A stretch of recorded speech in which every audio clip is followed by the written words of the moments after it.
በለው ሀይሚዬ ዛሬ ደግሞ ጋይስ እሳት ለብሳ እሳት ጎርሳ ነው የመጣቸው።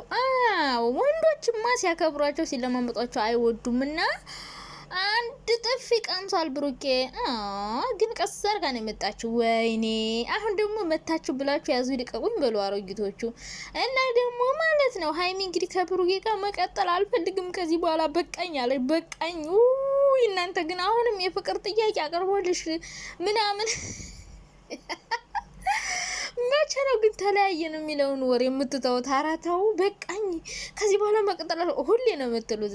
ግን ሀይሚዬ አይዞሽ ተረጋጊ ሀቢብቲ የኔ ውድ ተረጋጊ። መለየት እኮ አትለያዩም፣ ግን እንደዚህ ቆፍጠን በይ ነው ያልኩሽ እኔ። በቃ እንደዚህ የዋህ መሆንማ በጣም ነው የሚጎዳው። ስለዚህ እንደዚህ ቆፍጠን በይበትና ደግሞ የረሳችሁት ነገር ማለት ነው ሀይሚና ብሩክ እናንተ ቆይ ምን ሆናችሁ ነው ግን? ልብሳችሁ አንድ አይነት ነው፣ ጃኬታችሁ ምናምን ማሽን የለበሳችሁት። የት ሄዳችሁ ነበረ? ፕሮግራም ላይ ነበራችሁ? ወይኔ ሀይሚ ግን ሀይሚ እኮ ካራክተር እኮ ናት የምር። አይታችሁ ታደብሳችሁን አንድ አይነት ጃኬት ለብሶ ማሽን የለበሱት ነጭ እንትን ነው። ሁለቱም ነጭ ጃኬት ነው። ከዛ ከታች ሱሪ ነው ሁለቱም። እና ማሽን የለበሳችሁት ተረስታችሁት ነው። ምን አለ ብትቀይሪ ሀይሚ ቲሸርት ከስር ምን አለ ጃኬቱን ብታወልቂው። ትንሽ ሊያስነቃባችሁ ነበረ። ብቻ የዛሬው የሀይሚ ካራክተር በቃ እንደዚህ ነው የምፈልገው። ኮራጀነን ብለሽ ምናምን ግን የሆነ ሚስጥር ልታወጭ ነበር ደግሞ። በስማ ምንድነው የተደበቀ ነገር የነበረ? የሌለኝን ማንነት ነው የሰጠኝ። ብዙ የተደበቀ ነገር አለ ምናምን ራሴን ተንቄያለሁ ምናምን አለች። አረ ንገሪኝ በእናትሽ ልፈነዳ ነው ሀይሚ። ንገሪኝ በእናትሽ ምንድን ነው የደበቃችሁን እናንተ? ሌላ ነገር አለ እንዴ የተደበቀ ነገር? ሀይሚ ያልሆንኩትን ሆኜ ምናምን ብላለች። የምር የሆነ ጨዋታማ ጭውዬማ አጫውተዋታል ሀይሚን። የሆነ ካራክተር ሰጥተዋት ነበረ እና አፈርጠዋለሁ ብላለች። አፍርጭው። እኔ ወሬ ጥማት አለብኝ። እውነቴን ነው የምልሽ። አፍርጣሽው ማስማት ፈልጋለሁ እኔ። እንዲህ በጣም ሁዲን ይበላሽኝ ሀቢብቲ። ምንድን ነው? ወይኔ እኔ ግን የወሬ ሱስ የምር ምንድን ነው ግን ጋይስ? ያልሆንኩትን ሆኜ እየተደበቀ ነገር ብዙ ነገር አለ። አፈርጠዋለሁ አለች። ገፋፏት። አፍርጮ እኔ ወሬ ወዳለሁ ታውቃላችሁ። እና ምንም ይሁን ምንም ችግር የለውም። አውቄ ነው ስቀልር ነው ሀይሚዬ። ነገ ትታረቃላችሁ። ምንም አይነት መጥፎ ቃል እንዳትናገሪ፣ የተደበቀ ነገርም እንዳታወጪ። ፕራይቬት ላይ ፕራይቬት ነው እኔ ውድ ማለት ነው። ምክንያቱም አንቺን ነው የሚጎዳሽ። ስቀልሽ ነው እንጂ ማውጣት የለብሽም። የሆነ አብራችሁ ተመካክራችሁ የሰራችሁት ነገር አለ አይደለ? እንደ ሌሎች ዩቲዩበሮች። አረ እንደዛማ አታረጊም። እኔ እህትሽ ነኝ እኮ እኔ ወድሻለሁ፣ ታውቂያለሽ። በጣም ነው የምወድሽ እና መክርሻለሁ። እና የሆነ ብሩኬ እንዲህ በይ ብሎሽ ምናምን ሰርተሽ አሁን ደግሞ ስትጣሉ አራ አይቸብሽ አላቅም። እና አሁንም እንዳታረጊ። እንዳሁኑ ባህሪሽን ይዘሽ ቀጥይ። ተመልካች ነው የሚጣላሽ። የሆነ ሰዓት ታስታውሳላችሁ አላዛር ከሄሉ ጋር የሰሩትን ቪዲዮ የሄሉን ድምጽ አውጥቶ ከዛ በኋላ እኔ አስጠላኝ በቃ ሁሉ ሰው ነው የጠላው። እና እንደዛ እንዳታረጊ። ፕራይቬት ላይ ፕራይቬት አብራችሁ የሰራችሁትን ነገር ስትጣሉ ማውጣት ምናምን ነው። እንደዛ የሚባል ነገር የለም። ከዛ በተረፈ ግን እንደዚህ ቆፍጠን ማለትሽን በጣም ወድጃለሁ። ጥፊውም አንድ አንሷል፣ ሁለት ነበር። እንዴት አንቺን ከእዩ ጋር ያወዳድራል? ከዛ ደግሞ ብሩኬ ልጁ የኔ አይደለም እና ልጁ አንተ ካልሆነ የምትወድና የምታፈቅርን ሴት ከቤት የምታኖራት ምን ልታረጋ ነው? ሀይሚን እንድትገርላት ነው? አይሽ በድብቅ ዲኤንኤ ምናምን ማድረግ ፈለካ? በህግ እኮ መሄድ ይቻላል። አስቀይሮት ነው እንዳትባል እኮ በስነ ስርዓት ህግ ቦታ መሄድ ትችላለህ። ከዛ ውጭ ግን ገና አስቀይሮታል እባላለሁ ብለህ ህዩን ቤትህ አስገብተህ ከዛ ሀይሚን ምን እንደምታረጋት እናውቃለን። አጀሪው እና ሀይሚዬ በውሳኔሽ በጣም ደስ ብሎኛል። ምክንያቱም የኛን ምክር ትሰሚያለሽ። በጣም ነው የምትመጪኝ። ከዛ በተረፈ ተስፋ አትቁረጭ በዚህ ልክ።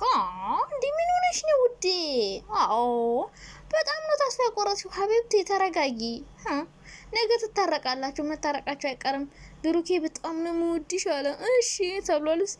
ግን ደግሞ እውነቱ እንዲወጣ ፈልጋለሁ። በዚህ መልኩ ነው እንደ እውነቱ። አንዳንዴ እኮ ብሩኬ እኮ የምታረጋቸው ነገሮችን አስተካክላለሁ ብሎ ሁሌ ነገሮችን ያበላሻል። እና ይሄ ነገሮችን ያስተካክላል ብለህ ካሰብክ በጣም ሳስተሃል። ሲቀጥል ብቻን ምንም ነገር አትወስን። ከሀይሚ ጋር ተማከሩበት። እሺ በድብቅ ዲኤንኤ ልታረጉ ነው አይደል? ከዩ ጋር እኮ በቃ ተመካከሩበት፣ አውሩበት። ከሷ ተደብቀ ነው እንዴ ታዲያ በድብቅ ዲኤንኤ የምታረገው? ከሀይሚ ደብቀ? ፈጣሪ ሆይ ብቻ ያም ሆነ ያ እንግዲህ ሀይሚ እንደዚህ ቆፍጠን በይ። ብሩኬ ከእዩ ጋር መኖር ከፈለግ የራስህ ጉዳይ ኑር። ከዛ በተረፍ ሀይሚ ከእዩ ጋር በተአምር አሁንም ቢሆን እንዳትኖሪ። እንደዚህ ኮራጀነን ነው ማለት ያለብሽ፣ ውስን ማድረግ አለብሽ እንጂ እሱ እንደዚህ ላይሽ ላይ እንደፈለገ እየሆነብሽ ረ ልረዳ ሀብሬ ልሁን ነው እንደዛ የሚባል ነገር የለም። የኔ ቆንጆ መከበር በከንፈር ይባላል። አንዳንድ ሰዎች በጣም የዋህ ስትሆኝላቸው የትም አትሄድም ብለው ነው የሚያስቡት። እና እንደዚህ ራሽን ችለሽ መኖር እንደምትችል ያለሱ መኖር እንደምትችል ምናምን ማወቅ አለባቸው። ሶ ዛሬ በጣም ተመችቶኛል። የዛሬው ካራክተርሽ ኦ ማይ ጋድ ነው። ኦ ማይ ጋድ ኦላላ የኔ ውድ ደግሞ እንዴት አምሮብሻል። ጃኬታችሁ አንድ አይነት ነው። ወይ ጉድ ረስታችሁት ነው ግን ወይኔ ሁሌኛ አስታውሰን ይሆናል ግን አይ እናንተ እኮ በቃ እናንተ እኮ በእኛ ላይ ሁሌ እንደተጫወታችሁ ነው። ይሁን ለማንኛውም እኛማ እንግዲህ እንደ ድራማው ነው አስተያየት የምሰጠው። ደግሞ ቀን በሰራው ቪዲዮ አይዲያ አትስጥ እያላችሁ ጅላት ሆኖ እናንተ ምን አይዲያ ነው? ምን አይዲያውንማ እንስጣቸው እንጂ ጋይስ ድራማ እኮ ነው። እውነት መሰላችሁ እንዴ? አይ ሀይሚ ዛሬ ተመችተሽኛል የምር። የዛሬው ካራክተርሽ ኦ ማይ ጋድ ነው። ኦ ማይ ጋድ ዘ ቤስት ዋን ነው እና ደስ ብሎኛል። ያው ከጀርባ አብሮ መናፈሻ ውስጥ ነበሩ እየተዝናኑ፣ ከዛ መጥተው ነው ቪዲዮ የሰሩልን እና እንደዚህ ቁፍጥን ያለ ካራክተር ስጧት ነው ያልኩ። ድሮስ የሚያሰድብ ወንድ መለመን ምናምን ነው። እንደዚህ አይነት ዝሙታዊ የሆነ ድራማ አይሰራም። እና ብሩኬ ደግሞ ልጁ የኔ አይደለም እንዲህ እውነቱ እንዲወጣልኝ ብዬ ነው። እና ታዲያ እዚህ ጋር የምትነግር ለማን ነው? እዩ አልሄድም እንድትል ነው?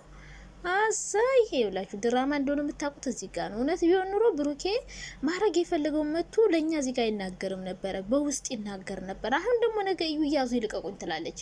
እንዴት የኔ አይደለም ትላለ፣ ልሸውዴ ነው ወይ ምናምን ብላ ከዛ ደግሞ ሌላ ችግር ነው የምትፈጥረው ታያላችሁ። እና ሀይሚ ግን አሁንም ቢሆን ገለል በይ፣ ራሽን አስከብሪ። የፈለገ ድራማ ይሁን ምን ይሁን ሁሌ ራሽን እያወራሽ ድራማ መስራት የለብሽም። ቆፍጠን ብለሽ ራሽን አስከብረሽ የሚወድሽ የሚያፈቅርሽ ከሆነ ራሱ ከዚህ በላይ ዋጋ ትክፈይ።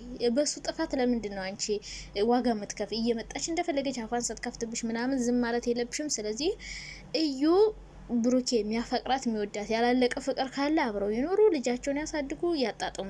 እናንተ ልጅ ካልሆነ ታዲያ ብስክሊቱ ቤት መከራየቱ ምናምን ለምን አስፈለገ? ኧረ እባክህ ያደረከውን ነገር ታውቃለህ። እባክህ ዝም ብለህ አታስተባበል ብሩኬ። የምር ልጅ ከሆነች ከዚህ በላይ መልፋት ሀይሚን ማናደድ የለብም። ከእዩ ጋር ከሆነ መኖር ፍላጎት በቃ ሀይሚን ሴት ልጅ ናት፣ ጊዜዋን አትብላባት፣ አታቃጥልባት ምናምን። መኖር ከእሷ ጋር የምትፈልግ ከሆነ ልጅህን በጣም ልጅ የሆነ አንጀትን ከወተተች ኦኬ ኖር። ከዛ በተረፈ ግን ሀይሚ ላይ እንደዚህ እየቀለድክ ምናምን መኖር አለብ ብዬ አላስብም። እዩ ቤቴ ትኖር፣ ልጅን እፈልጋለሁ ግን ሀይሚ ማብራይ እንድትሉ ሁለት ወዶ አይሆንም በነገራችን ላይ። ስለዚህ ልጁ ያንተ ከሆነች ያደረከውን ነገር በደንብ ታውቃለህ። ሀላስ ካልሆነች ደግሞ ድጋሚ በህጋዊ መንገድም እኮ ማድረግ ትችላለህ። ግዴታ እሷን መለማመጥ መለመን ወይ ምናምን የለብም። አሁን በድብቅ ብታረግም ራሱ እኮ ያው ነው እኮ በድብቅም እኮ ብታረገው ያው ነው። ያው ተቀይሮ ነው ምናምን ማለቱ አይቀርም። እንደውም በህጋዊ መንገድ በፖሊስ በምናምን አለ በስነ ስርዓት እንዳይቀየር እንዳልተቀየረ ማረጋገጫ የሚሰጥበት በዛ መንገድ ማድረግ እየቻልክ ለምንድን ነው እዩን ቤት አስገብተህ ሀይሚን ሪስክ ውስጥ የምታስገባት እንዴ? እዩ እዛ ቤት ገብታ እዩን ሀይሚ ምን እንደምታረጋት እናውቃለን። ስለዚህ እንደዛ ነው ማድረግ ያለብህ እንጂ የሆነ ከሀይሚ ደብቅህ ድብብቆሽ የሆነ ጨዋታ ነገር ማድረግ የለብን ብዬ ነው ማስበው።